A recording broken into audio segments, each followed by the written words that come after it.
What's going on, world? Peace and blessings. It's your boy, Dave Tolliver, back again with another interview from one of the R&B greats. On the phone today, I have Mr. Dave Tolliver from 90s R&B group, Men at Large. How are you doing today, sir? I'm good, man. How you? Blessed, brother. I can't complain. Another day breathing, another day waking up, so it's all a blessing with everything going on in the world. That's the key. All right, so let's go ahead and knock this thing out. I'm interested to learn about your career and some of the things you've experienced and what you're working on in 2020. So growing up in Cleveland, who were some of your musical early influences, and at what moment did you realize you wanted to be a singer? Oh, man. Growing up in Cleveland, I would have to say it would be Skip Martin from the Daz Band. Of course, the OJs. A lot of the local groups, man. Yeah, people like Glass Tear, Odyssey and Company. Then Levert, of course, watching them blossom into the group that they become. Oh, man, it was so many cats. I mean, it was so many artists that came up in the city that never even made it out that were an influence to me. But definitely Skip Martin and the Daz Band. Oh, my God. Frederick. You know, I'll be gentle. I'm in the days. I'm so confused. Yeah, man, definitely. When did you meet Jason Chapman to form Men at Large? And is it true there are originally 4 members of the group? You've been doing your homework, I see. Well, I think also the end of that last question was when did I know that I wanted to sing? I knew at a very young age, man. I started singing in the church choir like 4 or 5 years old, and I think by the time I was like maybe 10 years old, man, I knew that I wanted to be in the music business. I was around music all my life. I've been around the radio stations. My dad was one of the top programmers in the nation for a long time, and I was always with him, so I just caught that bug. My grandfather was a musician. My mother was a musician, and it was just something that would just pour it into me. You know, my grandmother, she played the piano, so that's all I saw. And I think that statement that you're a product of your environment is just so true, man, you know. So that's a good thing. I met Jason Champion. The story between me and him is my mother and his mother were best friends for 30 years before my mom passed away. And, you know, history continued. You know, as kids, we hung out together. I was either at his house or he was at my house, you know, because my mom and his mom were always together. They grew up together, and it just kind of like, even though we were on separate sides of town, we eventually continued what they left off. You know, he's 3 years younger than me, but, you know, we just continued what they left off, man. And, you know, here it is, thus and therefore. We did everything together. When I say everything, I mean everything. Cool. So what about the other 2 guys? How come they didn't make it to make you guys a force? You know what? My bad. The other 2, okay, so here's what happened. When we had met Gerald a long time ago, and then we finally got back with Gerald. He called us up to the studio, and he asked us to come and audition. So I took 2 other guys with us, and they never, ever made the group, but they were there for the audition. It was a guy named Gerald Lynch and a guy named KP. They came to the studio, but they just didn't cut it. And then we eventually had a 3rd member. If you ever see the Inside Edition or the Extra, where I think R. Kelly had moved down here to Atlanta, and this guy had robbed his house of all his furniture and stuff like that, but then later claimed that R. Kelly told him to do it. That was the guy. His name was Doc Walker. He was going to be the 3rd member, but it just didn't work for him because he would have been on the outside of an inside joke the whole time. So, you know, it just didn't work out for these guys, man. The other 2 guys weren't that good, and this guy just didn't quite fit the mold. It's hard. It's kind of like when you go hang out with some people, man, and they always laugh, and, you know, they close, and you just kind of coming around on the scene, and you just don't fit in. It creates an uncomfortable disposition for you, and it just didn't work for him. When did you and Jason link up with Gerald Levert for the first time? Well, I had known Gerald, but the first time we hooked up with Gerald was like in 1986, man. He was, we were actually singing at this after party for this DJ, because I started off in radio, and we were singing at this after party for a DJ that was also being an artist, and he had an after party at his house, and Gerald came, and everybody was like, sing, sing, sing, sing, sing. And you see, we used to always carry around this keyboard, a Casio keyboard with tape on the back. You know what I'm saying? Because Jason ain't take care of nothing. And we sang for him. He was like, yo, I'm going to hook y'all up. And so we didn't see him again for like at least another 3 years, you know, because that was right when Pop, Pop, Pop, the Big Throwdown album came out.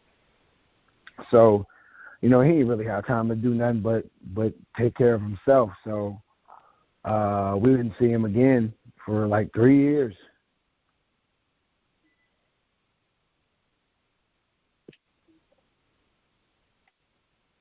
Let's take a trip back to 1992, when you all released your self-titled debut album, led by the single So Alone. Gerald Levert, as well as members of another Cleveland group, the Rude Boys, penned that song. As a fan, I know the backstory behind that song, but can you tell some of the novice listeners the concept and the backstory behind that song? Well, that song, that honestly wasn't the first song of that album. The first song of that album in 92 was May of 92.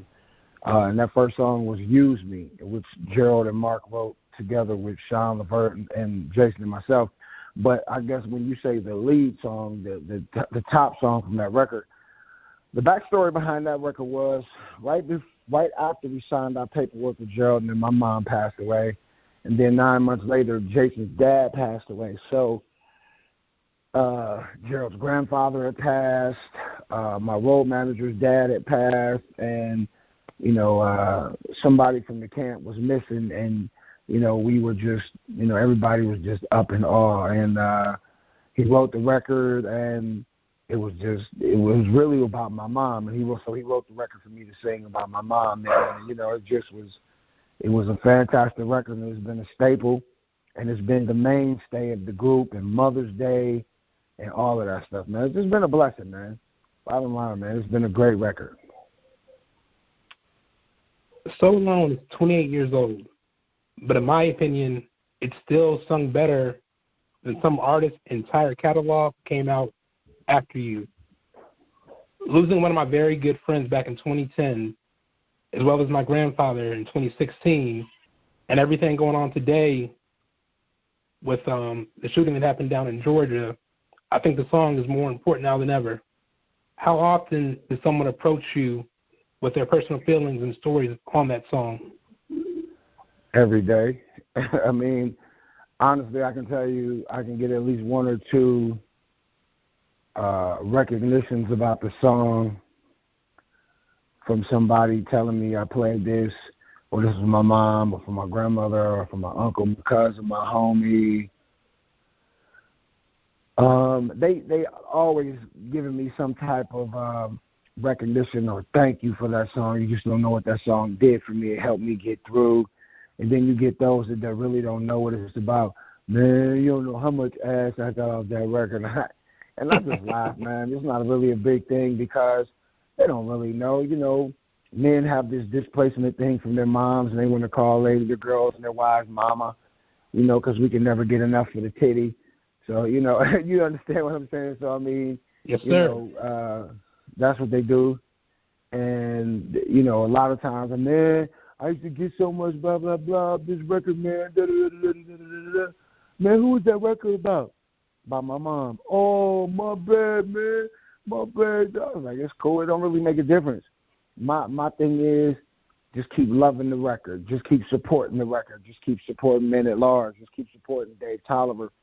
That's all I really care about. You know what I mean? You can't really get personally afflicted by stuff like that because, you know, in my estimation, the record company really didn't handle the presentation of the record like they should. If you've ever seen the video, like we was like, let's do a funeral scene, which would, in my estimation, would have propelled the song to higher lengths. But they just wanted to have two fat boys walking around my old neighborhood. You know, we might as well have been holding hands. You know, but that's neither here nor there now. But, man, you know, it is what it is, man. I'm thankful and grateful for everything. It really don't make a difference at this point. Two more singles from the debut album were the New Jack Swing sample, You Use Me, what you mentioned earlier, and the slow jam Secret Weapon, I'm Good. What do you recall about shooting the videos for those songs? Oh, man. Use Me was our first time ever shooting a video for a record. I remember that we had to wait a few days, and we had to post up in Philly a few days because the director was doing Boys to Men, so he had to push us back. I think it was Lionel Martin, if I'm not mistaken. And so he had to push us back, so we ended up getting a few more days. We stayed at the Four Seasons. And we were in Philly, man. We love Philly, man. We recorded just about half our second album in Philly. And Philly has been very good to us, you know, fan-wise, you know, commerce-wise, the whole nine. And Good. Good is an interesting story because one of the girls that's in the video, she's from one of Gerald's groups. One of the girls, she's no longer living anymore. She died last year from complications of some type of infection she had. She passed last February, and that was the night we almost got jumped by Naughty by Nature in New York. So, you know, everything's cool since then, but it was just a really interesting day. And, you know, all I just keep hearing that night after we filmed the video was Jason kept saying, man, God's trying to tell us something. We shouldn't go. We shouldn't go. And we got in the limo, and when we got in the limo, the axle broke. And I was like, man, F that. I'm going. And we kept going, and you know, but had we not went, we might not have ever resolved the situation with Naughty by Nature. So, you know, it is what it is, brother. Hallelujah. Who was the first group you all toured with for promotion of the first album?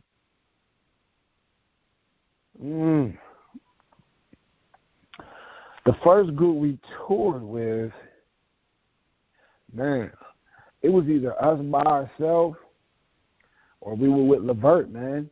You know, they kept a close rein over us from the beginning.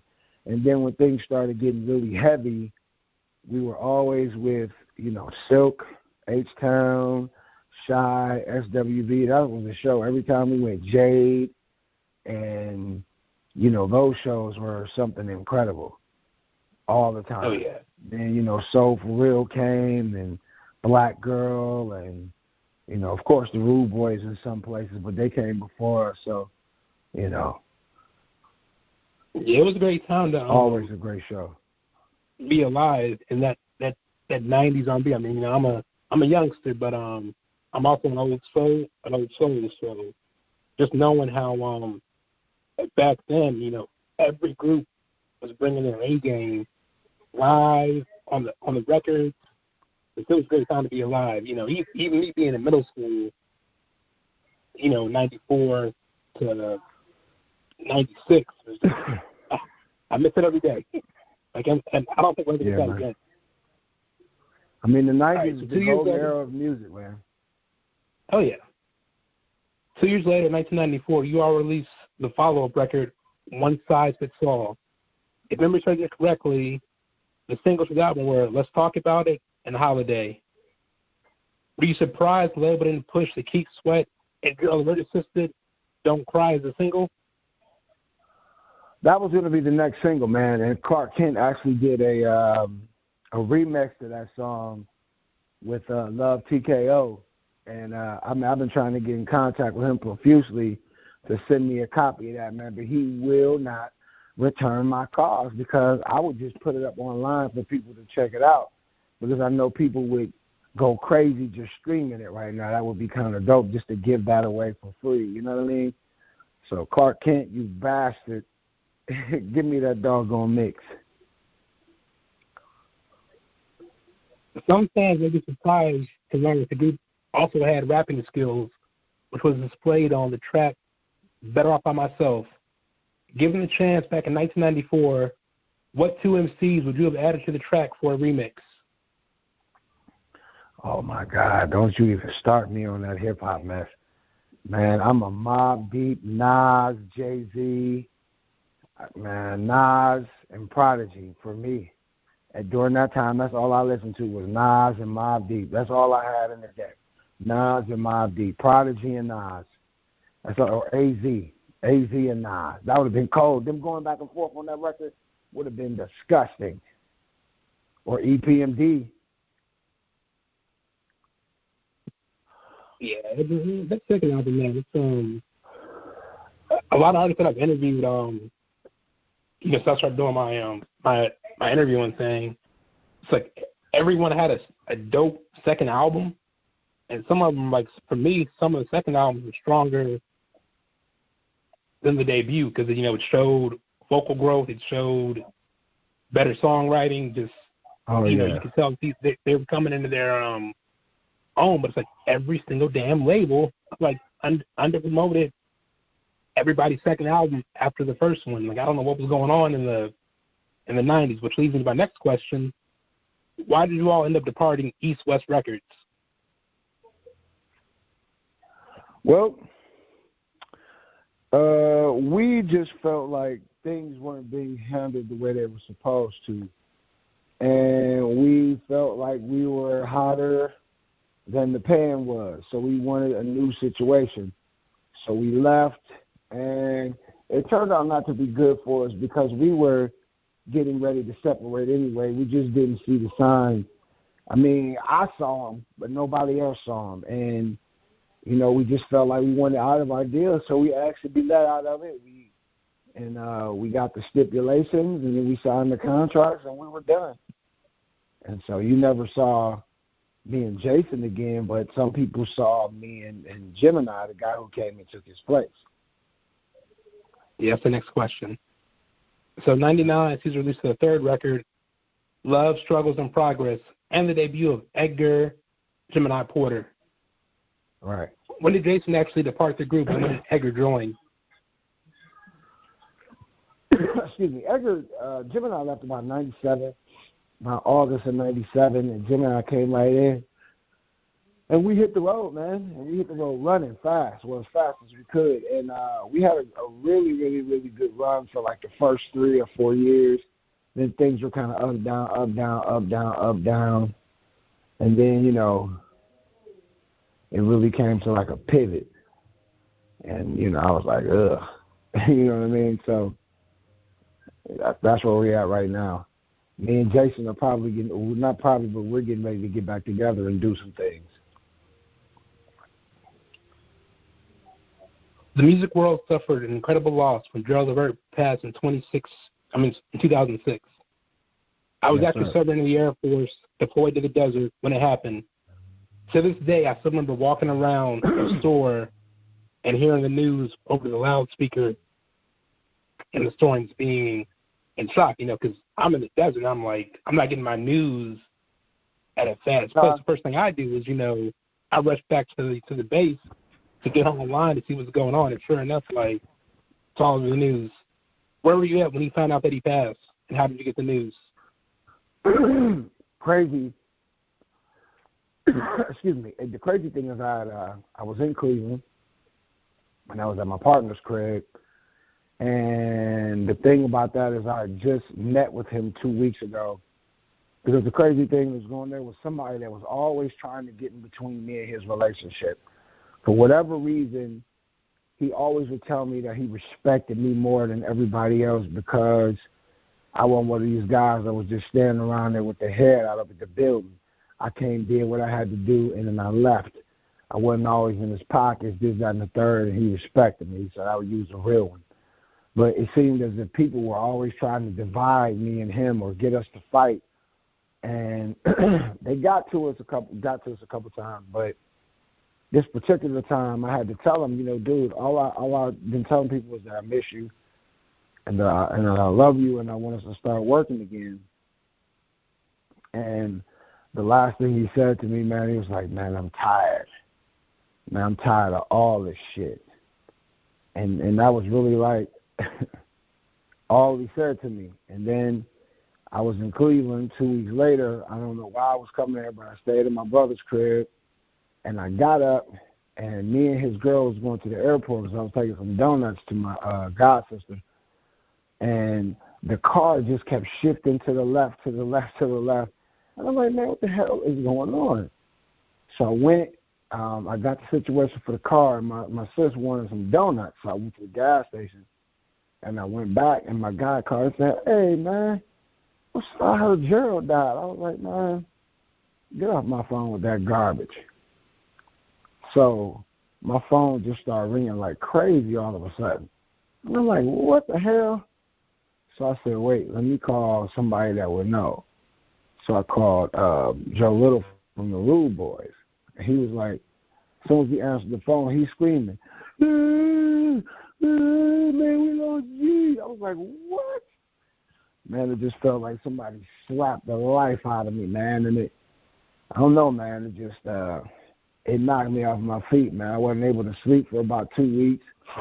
And I actually had to get something from the doctor to help me sleep because I was, this is one of the worst ones for me, man. I've seen a lot of death in my family and friends, but this one was really rough for me, man. I was in Cleveland, and it just, man, it's horrible.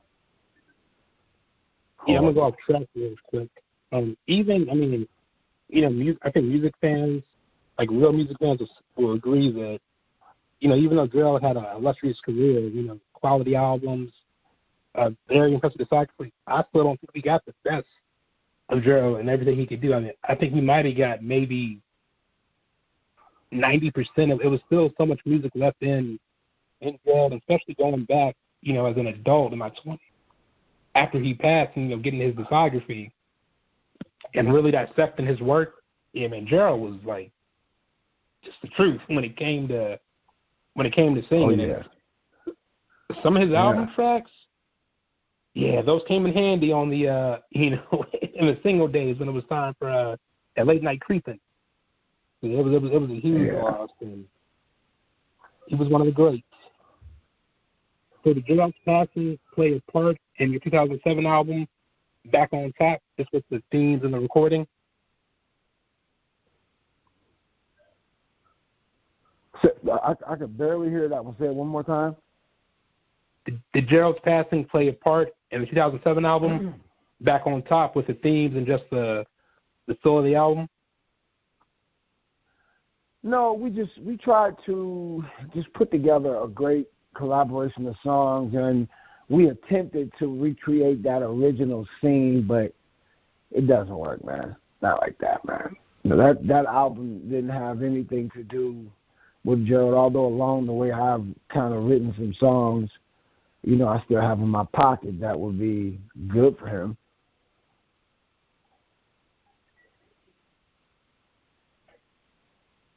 You never really slowed down with music. 2009 saw the release of your solo debut, Black Pavarotti. 2015, you released the Reloaded EP. And in 2016, the group released one of my favorite songs that year, Date Night. How would you say the music industry has changed since the 90s for real R&B singers?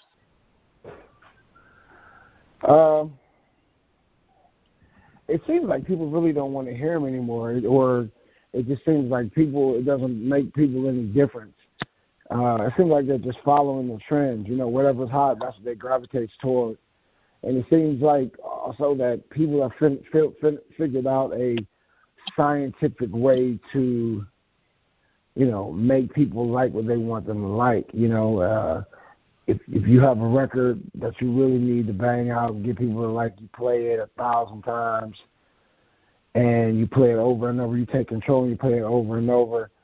And, by the 100th time, even if they don't like it in the beginning, they're going to like it in the end. I don't know, man, why it's like that, but that's what it seems like.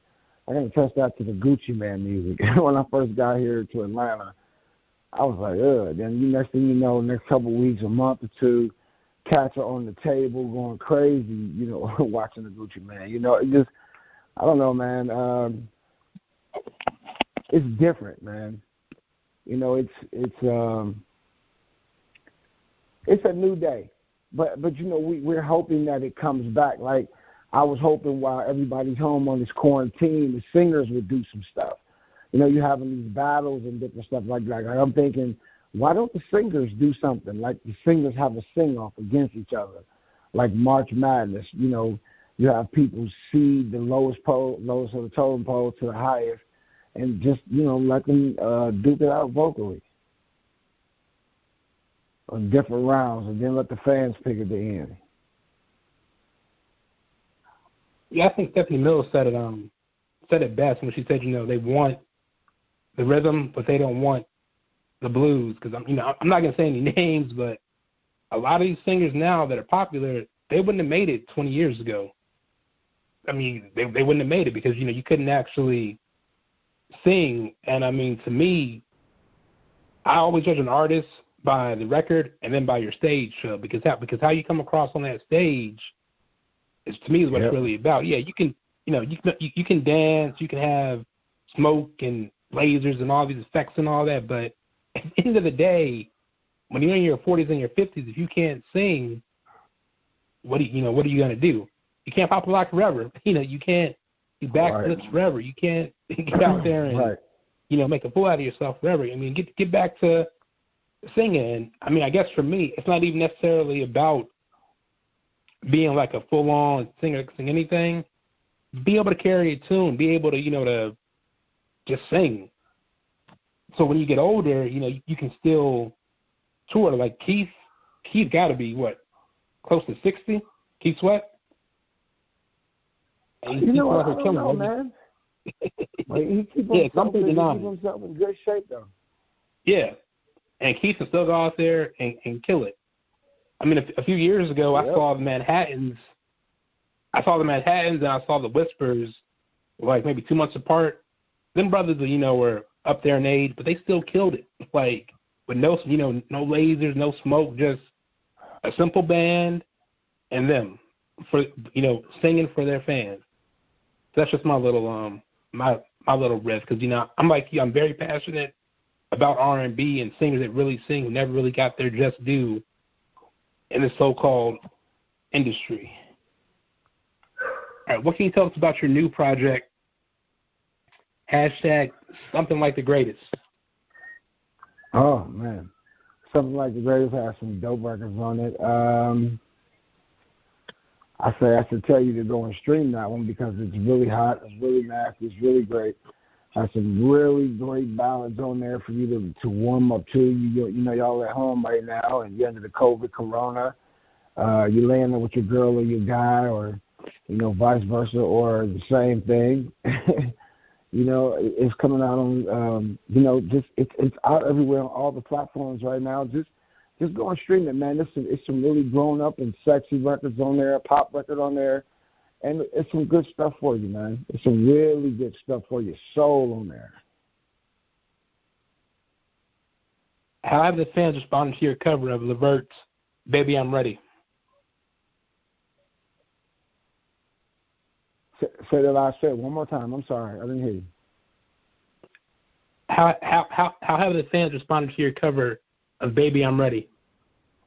I got good response from it, man. I really did. Before I put it out, I ran it past Mama Levert, I ran it past Micah and Cameron, and all the kids. Just put it that way. And I ran it by his mom and his sister, and then after that, it didn't really make a difference to everybody else. After it was approved by them, I'm like, good, we good. And we made it. As a Cleveland native, how did you feel when the Cavs won the championship finally? What? Man, are you crazy? Man, Man, let me think how I felt when the Cavs finally won the championship. I was like, it's about time, number one. Number two, when the Cavs won the championship.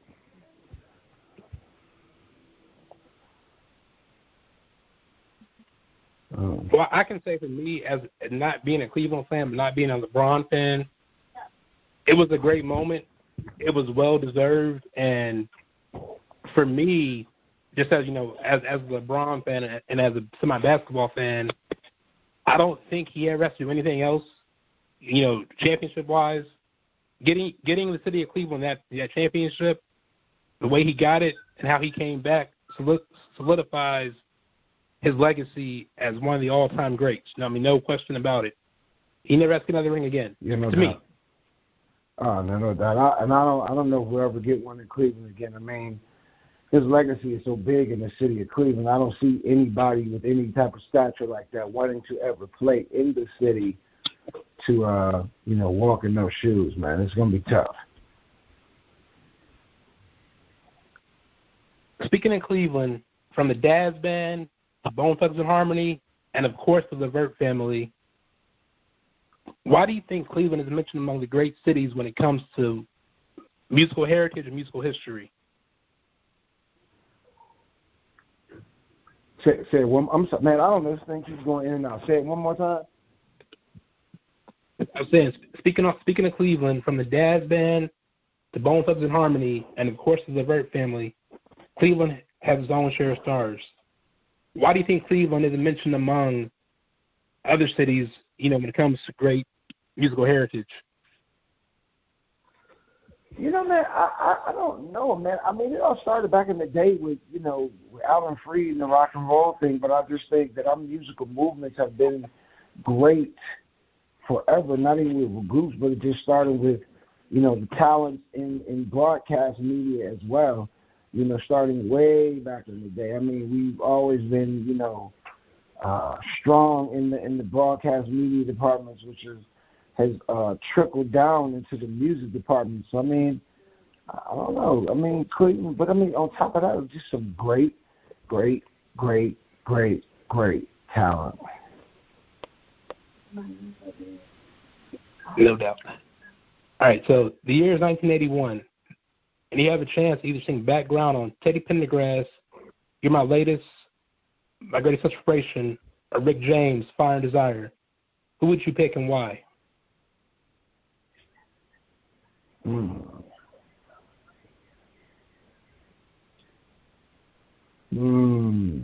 You said Rick James and who else again you said? Teddy Pendergrass. Oh, man, I probably would just pick Rick James because I've always loved Rick James since I was a little boy, man. And Teddy Pendergrass dogged us one time, man. We were in, what city was this? Close to Atlantic City, Valley Forge or something like that. And, Jason and I, we would travel with Gerald wherever he went sometimes. And it was a show, and we were backstage, and he was backstage, and sometimes we would dress alike and go places so, people would notice us. And he rolled up in his wheelchair and said, next time, why don't y'all just wear a fucking billboard? I was like, wow. He didn't even say hi at that time, just wear a fucking billboard. And, I could have been really rude, but, what difference would it have made? But, I definitely would go with the Ricky joint. I'm Rick James. What do you have planned musically once the COVID clears up? What do I hope for musically? I hope that everybody is safe, healthy, and, being wise during the lockdown. But I'm hoping for I don't know. I'm just hoping that people are in a rush to see everybody, not just the same old cats that were just touring, but just in a rush to see everybody that they haven't seen. They need to switch it up now. Don't come back in here with the same old show you had before we were in quarantine. Come back with some new stuff, something new, fresh, and untapped.